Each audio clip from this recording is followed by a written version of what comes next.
கர்த்தர் அதிசயங்களை செய்கிறார் ஊழியங்கள் வழங்கும் தேவ ஆலோசனை. கர்த்தருடைய ஊழியக்காரனாகிய அடியேன் தேவ ஆலோசனை என்ற இந்த நிகழ்ச்சிக்காக என்னுடைய வார்த்தையின் மூலம் வருகிற இந்த ஆலோசனை நிகழ்வின் மூலம் உங்களை சந்திப்பதில் கர்த்தருக்குள் பெருமகிழ்ச்சி அடைகிறேன். விசப்பா நல்லவர். கர்த்தர் அதிசயங்களை செய்கிறார் ஊழியத்தின் மூலமாக நீங்கள் பெற்று வருகிற நன்மைகளை நினைத்து நான் ஆண்டவருக்கு நன்றி செலுத்துகிறேன். நீங்கள் கர்த்தர் அதிசயங்களை செய்கிறார் ஊழியத்தின் மூலம் நன்மைகளை பெற்று வருவீர் சொன்னால் எங்களுக்காக ஜெபியுங்கள். ஆண்டவருக்காகவும் சாட்சியாய் வாழுங்கள். ஆண்டவர் பெரிய காரியங்களை செய்வாராக. இந்த நாளில் தேவ ஆலோசனைக்காக நாம் தெரிந்து கொண்ட வேத வசனங்கள் 1 சாமுவேல் 3 அதிகாரம் 11 முதல் 14 வசனங்கள். கர்த்தர் சாமுவேலை நோக்கி, இதோ நான் இஸ்ரவேலில் ஒரு காரியத்தை செய்வேன். அதை கேட்கிற ஒவ்வொருவனுடைய 2 காதுகளிலும் அது தொனித்துக் கொண்டிருக்கும். நான் ஏலியின் குடும்பத்திற்கு விரோதமாய் சொன்ன யாவையும் அவன் மேல் அந்த நாளில் வரப்பண்ணுவேன். அதை தொடங்கவும் அதை முடிக்கவும் போகிறேன். அவன் குமாரர் தங்கள் மேல் சாபத்தை வரப்பண்ணுகிறதை அவன் அறிந்திருந்தும் அவர்களை அடக்காமல் போன பாவத்து நிமித்தம் நான் அவன் குடும்பத்திற்கு என்று நீங்காத நியாய தீர்ப்பு செய்வேன் என்று அவனுக்கு அறிவித்தேன். அது நிமித்தம் ஏலியின் குடும்பத்தார் செய்த அக்கிரமம் ஒருபோதும் பலியினாலாவது காணிக்கையிலாவது நிவர்த்தியாவதில்லை என்று ஏலியின் குடும்பத்தை குறித்து ஆணையிட்டிருக்கிறேன் என்றார். அதாவது ஏலியின் குடும்பத்தாருடைய அக்கிரமம் பலி செலுத்தினா அல்லது காணிக்கை செலுத்தினாலும் நிவர்த்தி ஆகாது என்று ஆண்டவர் சாமுவேலோடு பேசுகிறார். இன்றைய தேவ ஆலோசனையின் தலைப்பு, சில அக்கிரமங்கள் காணிக்கையினால் நிவர்த்தி ஆவதில்லை. காணிக்கையினால் நிவர்த்தி ஆவதில்லை. ஏலி தேவனுடைய ஊழியக்காரர். அவருடைய 2 பிள்ளைகளும் மனம்போன போக்கில் வாழுகிறார்கள். ஆலயத்து வருகிற ஸ்திரீகளோடு தவறான ஐக்கியத்தை வைக்கிறார்கள். கர்த்தருக்கு செலுத்த வேண்டிய பலிகளை காணிக்கைகளை தவறாக இவர்கள் பயன்படுத்துகிறார்கள். இதை தகப்பன் அந்த பாவத்தை அறிந்தும் அடக்காமல் போனான் என்று பைபிள் சொல்லுகிறது. ஆனால் இனி ஒரு இடத்திலே சொல்லப்பட்டிருக்கிறது, தகப்பன் சொல்லை கேட்கவில்லை பிள்ளைகள்.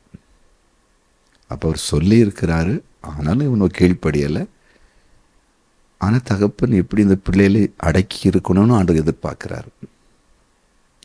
இப்போ சொல்லாரு, இவனும் செய்த அந்த பாவம், அந்த அக்கிரமம் கர்த்தருக்கு பலி செலுத்தியோ காணிக்கை செலுத்தியோ நிவர்த்தி செய்ய முடியாதுன்னு சொல்றாரு. நல்லா புரிந்து கொள்ளுங்க. ஆண்டவரை அறிந்திருக்கிற ஒவ்வொருடைய வாழ்க்கையிலும் சில நேரங்களில் சில பாவங்கள் அவர்களை தொடுகிறது அல்லது பாவத்துக்குள் அடிமைப்பட்டு விடுகிறார்கள். சரி, நான் பாவத்தில் போய் மாட்டிட்டேன், சிக்கிட்டேன், இந்த பாவத்துக்காக அக்கிரமத்துக்காக ஆண்டவருக்கு ஏதோ காணிக்கை கொடுத்து அதை சரிப்படுத்திடலாம் அப்படின்னு நினச்சா அது சரியாகாது. ஏன்னா பழைய ஏற்பாடு காலத்தில் அப்படித்தான் ஒரு சிஸ்டம் இருந்துச்சு. ஒரு குறிப்பிட்ட காலம் வரையிலும் மனிதர்கள் செய்கிற அக்கிரமத்துக்கு பாவத்துக்கு தக்கதாக ஏதாவது பலி செலுத்தி புறா அல்லது ஆட்டுக்கடா அல்லது கன்றுக்குட்டியை கொண்டு போய் ரத்தம் சிந்தி அதை பலி செலுத்தி நிவர்த்தியாகி கொண்டிருந்தாங்க. ஆனால் புதிய ஏற்பாட்டு காலத்தில் வரும்போது ஆண்டவராகிய இயேசு கிறிஸ்து தெய்வ ஆட்டுக்குட்டியாக வந்து ஆட்டுக்குட்டியை போல அவர் சிலுவையில் ரத்தம் சிந்தி அந்த இரத்தத்தினால் நம்முடைய பாவங்களை கழுவி புதிய சிருஷ்டியாய் மாற்றுகிறார். அவரே நமக்காக பலியாக்கப்பட்டார், பலியிடப்பட்டார். அதனால் அக்கிரமம் பாவம் மன்னிக்கப்படுது. அதான் சத்தியம். அப்போ இனி நம்ம பலி செலுத்த வேண்டிய அவசியம் இல்லை. பாவத்திற்காக பலியோ காணிக்கையோ செலுத்த வேண்டிய அவசியம் இல்லை. பாவத்திலிருந்து நம்ம மனம் திரும்ப வேண்டுமே தவிர, அக்கிரமத்திலிருந்து மனம் திரும்ப வேண்டுமே தவிர அதற்கு காணிக்கை செலுத்தி கொண்டு அந்த பாவத்தில் நிலைநிற்க முடியாது. அதை நம்ம மறந்து விடக்கூடாது.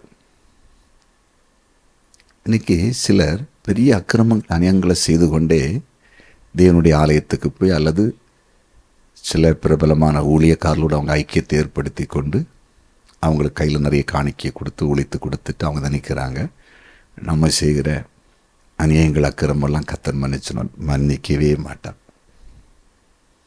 நீங்கள் ஒருபோதும் நினச்சி பார்க்க வேண்டாம். பாவம் இயேசு கிறிஸ்துவிடத்தில் வந்து அறிக்கையிட்டு அவருடைய இரத்தத்தினால் கழுவப்பட்டு மன்னிக்கப்படணும். நம்ம செலுத்துகிற காணிக்கைகள்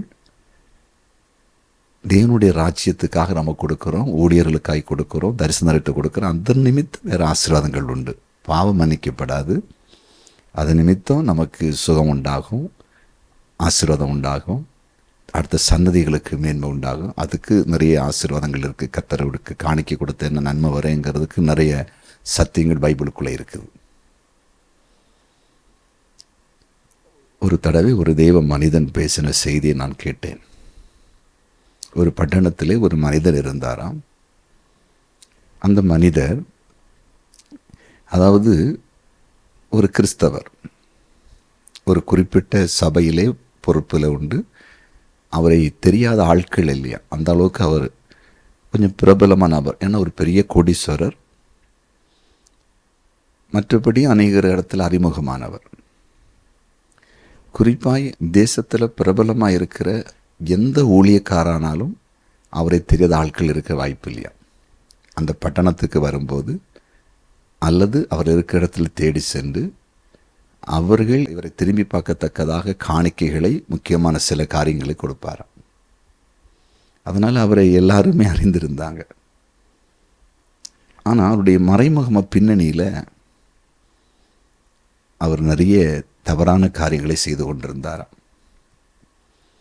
அவருடைய தொழிலில் ஒரு பக்கத்தில் தேவனுக்கு பிரியமில்லாத காரியம் இருந்திருக்கிறது. அவருடைய வாழ்வில் சில பிரியமில்லாத காரியங்கள் ஆண்டவருக்கு விரோதமாக இருந்திருக்கிறது. இன்னும் பல காரியங்கள், சில நீதி நியாயங்களில் சில காரியங்களில் அவருக்கு அவருக்கும் தேவனுடைய வசனத்துக்கு அதாவது உட்படாத அளவுக்கு இருந்திருக்கிறது. ஒரு குறிப்பிட்ட காலம் அந்த குடும்பத்தில் பெரிய பாதிப்பு உண்டானதான். அவருக்கு 2 பிள்ளைகள். ஒரு பிள்ளை மனநிலை பாதிப்பு உண்டானது. ஒரு பிள்ளை விபத்திலே மிகவும் பாதிக்கப்பட்டு செயல்பட முடியாதபடி, அதுவும் மனநிலை பாதிப்பை போல மைண்டெல்லாம் குழம்பின மாதிரி ஆயிடுச்சு. அப்போ அநேகர் இந்த மனுஷனுக்கு யாரோ செய்வனை வச்சுட்டாங்க, பொறாமப்பட்டுட்டாங்க அப்படின்னு தான் பேசினாங்களாம். ஆனால் அந்த ஊழியக்காரர் சொல்லும்போது சொன்னார், அவருக்காக அவர் ஜெபிக்கும்போது கர்த்தர் சொன்னாராம், இந்த மனிதன் எல்லா ஊழியர்கள் நிறைய காணிக்கை கொடுக்குறான், தன்னுடைய பாவங்கள் குற்றங்கள் மன்னிக்கப்படணும். ஆனால் அவன் பாவத்தில் மனம் திரும்பலை. அந்த பாவத்தின் அக்கிரமத்தின் விளைவு அவன் குடும்பத்தில் அவன் சந்ததிகளை பாதித்திருக்கிறதுன்னு கர்த்தர் பேசினாராம். தேவ பிள்ளைகளே, புரிந்து கொள்ளுங்கள். நம்ம பணக்காரில் இருக்கிறதுனால, வசதி இருக்கிறதுனால காணிக்கை கொடுத்துக்கிட்டு பாவத்திலிருந்து விடுதலை பெற நினைக்கவும் கூடாது. ஆண்டவர் மன்னிச்சிருவான்னு நினைக்கக்கூடாது. பாவம் தேவ சமூகத்தில் அறிக்கையிட்டு இரத்தத்தினால் கழுவப்பட்டு, அப்புறம் ஞானஸ்தானம் எடுக்கப்பட்டு, ஆவியானவரால் நடத்தப்பட்டு, வசனத்தை கேட்டு நம்மை தாழ்த்தி ஒவ்வொரு நாளும் வசனத்தை கற்றுக்கொண்டு பாவத்தில் விடுதலை பெற்று பரிசுத்தாகி கொண்டே இருக்கணும். இதுக்கு செவி சாய்க்காமல் நம்ம வாழ்ந்தேன்னா அது நம்ம எதிர்காலமும் நம்முடைய சந்ததியுடைய எதிர்காலம் ரொம்ப மோசமாக போயிடும். அதுதான் இங்கே ஆண்டு சொல்கிறாரு. அதாவது அந்த 14 வசனத்தில் 1 சாமுவேல் 3:14 ஏலின் குடும்பத்தார் செய்த அக்கிரமம் ஒருபோதும் பலியினாலாவது காணிக்கையிலானாவது நிவர்த்தியாவதில்லை என்று ஏலின் குடும்பத்தை குறித்து ஆணையிட்டிருக்கிறேன் என்றார்.